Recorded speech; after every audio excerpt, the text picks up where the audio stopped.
Chart ಸ್ಟಾಕ್ಗೆ ತಮಗೆಲ್ಲರಿಗೂ ಸ್ವಾಗತ. ಮಂಗಳವಾರ ಸೆನ್ಸೆಕ್ಸ್ ಎಕ್ಸ್ಪೈರಿ ಆಗಿತ್ತು, ಯಾವ ರೀತಿಯಾಗಿತ್ತು ಇವತ್ತು, ಅದೇ ರೀತಿಯಾಗಿ ನಾಳೆ ಯಾವ ರೀತಿಯಾಗಿ ಇರ್ತಾ ಹೋಗ್ಬೋದು ಅಂತ ನೋಡ್ತಾ ಹೋಗೋಣ. ಸೊ ಇವತ್ತು ಮುಷ್ಕರ ಅದು ಇದು ಅಂತೆಲ್ಲ ಆಗಿತ್ತು, ಸುಮಾರು ಜನಕ್ಕೆ ಕೆಲಸಕ್ಕೆಲ್ಲ ತೊಂದರೆ ಆಗಿರ್ಬೋದು. ನಾನು ಕೂಡ ಫಾಲೋ ಅಪ್ ಮಾಡೋಕ್ಕಾಗಿಲ್ಲ, ಎಲ್ಲೆಲ್ಲಿ ಏನೇನು ಎಷ್ಟು ಸಕ್ಸಸ್ಫುಲ್ ಆಯಿತು ಬಂದು ಏನು ಕತೆ ಅಂತ. ಸೊ ಈಗ ನೋಡ್ತಾ ಬರೋದಾದರೆ ಇವತ್ತು ಮಾರ್ಕೆಟಲ್ಲಿ ಅಂತ ನೋಡ್ತಾ ಬರೋದಾದರೆ ನಾವು ಮಾರ್ಕೆಟಿಗೆ ಯಾವ ಬಂದು ಇರಲಿಲ್ಲ.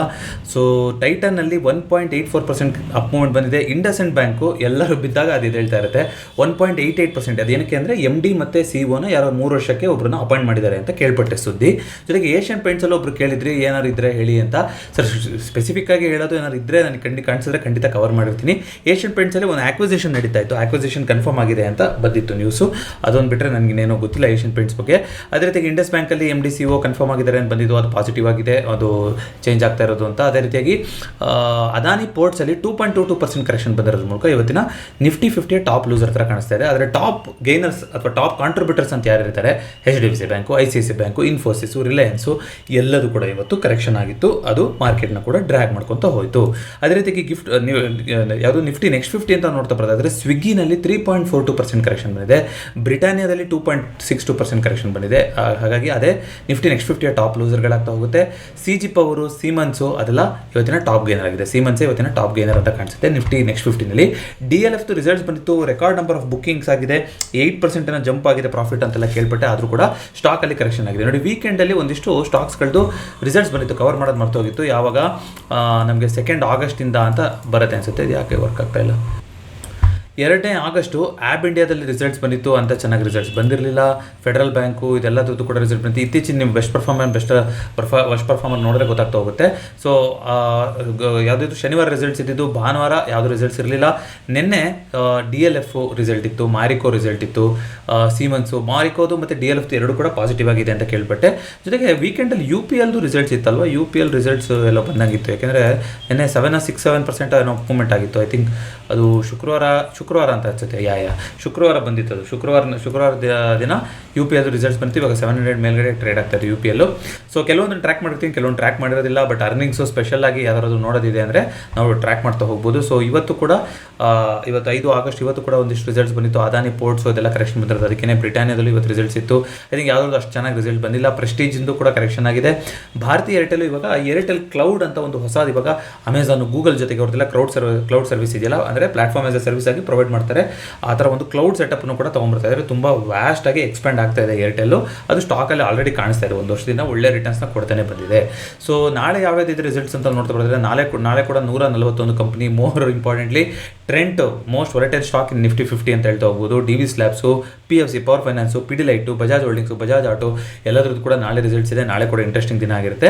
ನಿನ್ನೆ ವಿಡಿಯೋ ಮಾಡೋದಕ್ಕೆ ನಾವೇನು ಮಾತಾಡಿದ್ವಿ, ಒಂದು ಕಮೋಡಿಟಿನಲ್ಲಿ ಆಗ್ತಾ ಇರೋಂಥ ವೊಲಟೈಲಿಟಿಯಿಂದ ಮಾರ್ಕೆಟು ಒಂದು ಸ್ವಲ್ಪ ಸ್ಟ್ರಗಲ್ ಆಗ್ತಾ ಇದೆಯಾ ಅಂತ ನಾನು ಮಾತಾಡಿದ್ದೆ. ಆದರೆ ವಿಡಿಯೋ ಮುಗಿಸೋಷ್ಟಿಗೆ ಸುಮಾರು ಜನ ಕಮೆಂಟ್ ಮಾಡಿದ್ರಿ, ಇಲ್ಲ ಟ್ಯಾರಿಫಿನ್ ಮತ್ತೆ ನಡೆಸ್ತಾ ಇದ್ದಾರೆ ಟ್ರಂಪ್ ಅವರು ಅಂತ. ಈಗ ಯುರೋಪಿಯನ್ ಯೂನಿಯನ್ ಜೊತೆಗೆ ಏನು ಮಾಡಿದ್ದಾರೆ, ಇವಾಗ 15% ಟ್ಯಾರಿಫ್ ಅಂತ ಹೇಳಿದ್ದಾರೆ. ಎಸ್ಪೆಷಲಿ ಆಟೋ ಸೇಲ್ಸು ಆಚೆ ಈಚೆ ಆಗೋದು. ಅದಕ್ಕೆ ಇಂಡಿಯಾಗೆ ಇವಾಗ ಸಖತ್ತಾಗಿ ಜಾಸ್ತಿ ನೋಡ್ತೀರಿ ನಿಮಗೆ ಟ್ಯಾರಿಫ್ನ. ನೀವು ಕಮ್ಮಿ ದುಡ್ಡಿಗೆ ರಷ್ಯಾದಿಂದ ತೊಗೊಂಡ್ಬರ್ತಾ ಇದ್ದೀರಾ, ಜಾಸ್ತಿ ಬೆಲೆಗೆ ಮಾರ್ಬಿಟ್ಟು ಲಾಭ ಮಾಡ್ಕೊತಾ ಇದ್ದೀರಾ. ಅಲ್ಲಿ ಉಕ್ರೇನ್ ಸಾಯ್ತಾರವ್ರಿಗೆ ಏನಕ್ಕೂ ನಿಮಗೆ ಕನಿಕರನೇ ಇಲ್ಲ, ಹಾಗೆ ಹೀಗೆ ಅಂತ ಹೇಳಿದ್ದಾರೆ. ಏನು ಸಬ್ಸ್ಟಾನ್ಷಿಯಲಿ ಮಾಡ್ತಾರೆ, ಏನು ಕತೆ ಅನ್ನೋದು ಗೊತ್ತಿಲ್ಲ. ಆ ಸುದ್ದಿ ಮಧ್ಯೆ ಅವತ್ತು ಮಾರ್ಕೆಟ್ ಬಿಹೇವ್ ಆಯಿತು, ಸ್ವಲ್ಪ ವೀಕ್ ಆಗೇ ಇತ್ತು. ಬಿಕಾಸ್ ಫಾರ್ಮಾ ಸೆಕ್ಟರ್ಗೆ ಈಗ ಮಾರ್ಜಿನ್ ಕಮ್ಮಿ ಆಗುತ್ತೆ ಅಂತ ಬರ್ತಾ ಇದೆ.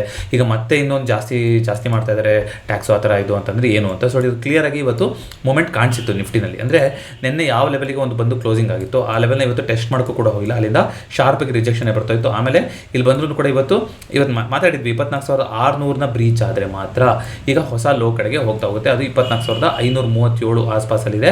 537ರಿಂದ 510 ಆ ಲೆವೆಲು. ಅದನ್ನು ಬ್ರೀಚ್ ಆಯಿತು ಅಂದರೆ 24,400 ಕಡೆಗೆ ಹೋಗುವಂಥ ಸಾಧ್ಯತೆ ಇದೆ. ಅಪ್ ಮೂಮೆಂಟ್ ಅಂತೂ ಸಾಧ್ಯತೆ ಕಾಣಿಸ್ತಾ ಇಲ್ಲ. 24,750 ರೆಸಿಸ್ಟೆನ್ಸ್ ಹೇಗೆ ಇರುತ್ತೆ ಅಂತ ಮಾತಾಡಿದ್ವಿ, ಅದೇ ರೀತಿ ಆಗಿದೆ. ಆದರೆ ಇಲ್ಲಿ ಮಾರ್ಕೆಟ್ ಪಾಸ್ ಆಯಿತಾ, ಇಲ್ಲಿಂದ ಚೇಂಜ್ ಆಗುತ್ತಾ ಅನ್ನೋದು ನಾಳೆ ಯಾವ ರೀತಿ ಆಗುತ್ತೆ ಅಂತ ನೋಡ್ತಾ ನೋಡಿ. ಇವಾಗ ಫಾಲ್ ಆಗಿತ್ತು, ಇಲ್ಲಿ ನಿಂತಿರೋ ಥರ ಕಾಣಿಸ್ತಾರೆ. ಇಲ್ಲಿ ಕಂಟಿನ್ಯೂಷನ್ ಆದರೂ ಕೂಡ ಅದು ದೊಡ್ಡ ಫಾಲೇ ಆಗಿರುತ್ತೆ. ಸೊ ಎಲ್ಲಿ ತನಕ 24,750 ಮೇಲ್ಗಡೆ ನಮಗೆ ಕ್ಲೋಸಿಂಗ್ ಸಿಗುತ್ತೋ ಅಲ್ಲಿ ತನಕ ಪಾಸಿಟಿವ್ ಸೆಂಟಿಮೆಂಟ್ನ ಇಟ್ಕೊಳ್ಳೋದು ಬೇಕಾಗಿಲ್ಲ ನಿಫ್ಟಿನಲ್ಲಿ. ಡಿಸ್ಪೈಟ್ ಗೊತ್ತು ಇಂಡಿಯಾ ವಿಕ್ಸಲ್ಲಿ ಇವತ್ತು ಕೂಡ ಒಂದು ಫಾಲ್ ಆಗಿದೆ, ಸ್ವಲ್ಪ ಕೆಳಗಡೆ ಬಂದಿದೆ. ಇದೆಲ್ಲ ಆದರೂ ಕೂಡ ನಾವು ಟ್ಯಾರಿಫಿನ್ ಸುದ್ದಿಗಳಿನ್ನೂ ತಲೆಬಿಸಿ ಮಾಡ್ತಾ ಇರೋದ್ರಿಂದ ಹಾಗೆ ಇರಬೇಕಾಗುತ್ತೆ. ಬ್ಯಾಂಕ್ ನಿಫ್ಟಿ ಯಾವ ಒಂದು ಟ್ರೆಂಡ್ ಲೈನ್ನ ಮಾತಾಡ್ತಾ ಇದ್ವಿ, 55,000 ಲೆವೆಲ್ ತನಕ ಬರ್ಬೋದು ಮಾತಾಡ್ತಾ ಇದ್ವಿ. ಅಲ್ಲಿಗೆ ಬಂದಿದೆ ನೋಡಿ, ಇಲ್ಲಿ 54,900 ಆಸ್ಪಾಸಲ್ಲಿ 100 ಡೇ ಮೂವಿಂಗ್ ಅವರೇಜ್ ಕೂಡ ಇದೆ. ಬ್ಯಾಂಕ್ ನಿಫ್ಟಿ ಅದನ್ನ ಬಂದು ಅಟೆಂಡ್ ಮಾಡ್ತಾ ಇದೆ. ಇವತ್ತು ಡೋಜಿ ಕ್ಯಾಂಡಲ್ ಮಾಡಿದೆ, ನೋಡೋಣ ಇಂದ ಕಂಟಿನ್ಯೂಷನ್ ಮಾಡುತ್ತಾ ಅಥವಾ ಇದರಿಂದ ಸಪೋರ್ಟ್ ತೊಗೊಂಡು ಏನು ಯಾವ ರೀತಿಯಾಗಿ ಚೇಂಜಸ್ ಆಗ್ತಾ ಹೋಗುತ್ತೆ ಅಂತ. ಬಟ್ ಇನ್ನೂ ಕೂಡ ಕೆಳಗಡೆ ಬರೋಕ್ಕೆ ಜಾಗ ಇದೆ. ಇನ್ನೂ ಒಂದು 400-500 ಪಾಯಿಂಟ್ಗಳು ಹಾಕಲು ಜಾಗ ಇದೆ ಬ್ಯಾಂಕ್ ನಿಫ್ಟಿನಲ್ಲಿ. ಅದೇ ರೀತಿಯಾಗಿ ಇಂಡಿಯಾ ವಿಕ್ಸಿನ್ ಮಾತಾಡಾಯಿತು. ಕ್ರೂಡ್ ಆಯಿಲ್ ಇವಾಗ ನೆನ್ನೆ ಒಂದು ಒಳ್ಳೆ ಜಂಪ್ನ ಮಾಡಿತ್ತು ನೋಡಿ. ನೆನ್ನೆ ಕ್ಯಾಂಡ್ಲು, ಇದು ವೀಕ್ಲಿ ಕ್ಯಾಂಡ್ಲು, ನೆನ್ನೆ ಡೈಲಿ ಕ್ಯಾಂಡ್ಲು ತೋರಿಸ್ತೀನಿ.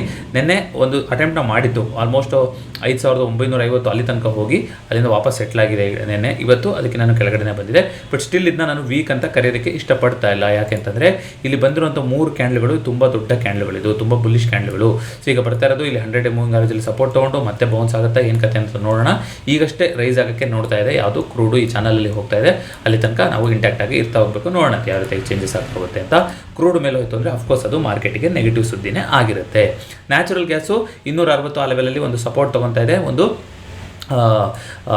ಇಲ್ಲಿಂದ ಒಂದು ಸಪೋರ್ಟ್ ನೋಡಿ ಇವತ್ತು ಕ್ಲೋಸಿಂಗ್ ಮಾಡಿದ್ರೆ ಯಾವ ಥರ ಅಂತ ಗೊತ್ತಾಗ್ತಾ ಹೋಗುತ್ತೆ. ಇದನ್ನ ನಾವು ಅದನ್ನ ಏನಂತ ಕರಿತೀವಿ, ಒಂದು ಇದನ್ನ ಪ್ರೆಗ್ನೆಂಟ್ ಕ್ಯಾಂಡಲ್ ಅಂತ ಕರಿತೀವಲ್ವ ಇದನ್ನ. ಸೊ ಆ ಥರ ಕ್ಯಾಂಡಲ್ ಆಯ್ತಾ ಏನಾಗುತ್ತೆ ಅಂತ ನೋಡ್ತಾ ಹೋಗೋಣ. ಇಲ್ಲಿ ಒಳಗಡೆ ಒಂದು ಕ್ಯಾಂಡಲ್ ಒಳಗಡೆ ಒಂದು ಕ್ಯಾಂಡಲ್ ಮಾಡ್ತಾ ಇದನ್ನ ಎಲ್ಲಿ ಮಾತಾಡಿದ್ದೀವಿ, ಟೆಕ್ನಿಕಲ್ ಅನಾಲಿಸಿಸ್ ಪ್ಲೇಸ್ಟಲ್ಲಿ ಮಾಡಿದ್ದೀವಿ. ಜಾಪನೀಸ್ ಕೀವರ್ಡ್ ಪ್ರಕಾರ ಅದನ್ನ ಅಂದರೆ ಒಂದು ಒಳಗಡೆ ಒಂದಿರೋ ಥರ ಅಂತ ಕರೀತಾರೆ ಅದಕ್ಕೆ.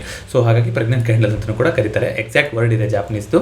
ಸೊ ಅದು ಆಗುವಂಥ ಚಾನ್ಸಸ್ ಕಾಣಿಸ್ತಾ ಇದೆ ಇಲ್ಲಿ. ಆ ಥರ ಆಯಿತು ಅಂತಂದರೆ ಒಳ್ಳೆ ಕರೆಕ್ಷನ್ ಆಗಿರೋದ್ರಿಂದ ಮತ್ತೆ ಒಂದು ಶಾರ್ಟ್ ಕವರಿಂಗ್ ಬರ್ಬೋದು. ಶಾರ್ಟ್ ಕವರಿಂಗ್ ಬಂತು ಅಂತಂದರೆ ಏನಾಗಬಹುದು, ಈ ಒಂದು ಜಾಗದಲ್ಲಿಂದ ಇವಾಗ ಮತ್ತೆ ಒಂದು ಡಬ್ಲ್ಯೂ ಪ್ಯಾಟರ್ನ್ ಮಾಡೋದಕ್ಕೆ ಹೋಗುತ್ತಾ ಏನು ಕತೆ ಅನ್ನೋದನ್ನು ನೋಡೋಣಂತೆ ಯಾವ ರೀತಿ ಆಗ್ತಾ ಹೋಗುತ್ತೆ ಅಂತ. ಅದೇ ರೀತಿಯಾಗಿ ಅದನ್ನು ಬಿಟ್ಟು ಅಂತ ನೋಡ್ತಾ ಬರ್ತಾ ಗೋಲ್ಡಲ್ಲಿ ಆಲ್ ಟೈಮ್ ಹೈಲೇ ಇದೆ. ಗೋಲ್ಡು, ಸಿಲ್ವರು ಕೂಡ ಒಂದು ಅಟೆಂಡ್ ಮಾಡ್ತಾ ಇದೆ. ಕಾಪರು 890 ಒಂದು ಒಳ್ಳೆ ಅಟೆಂಡ್ ಮಾಡ್ತೀವಿ 15 ಮಿನಿಟ್ಸ್ ಟೈಮ್ ಫ್ರೇಮಲ್ಲಿ.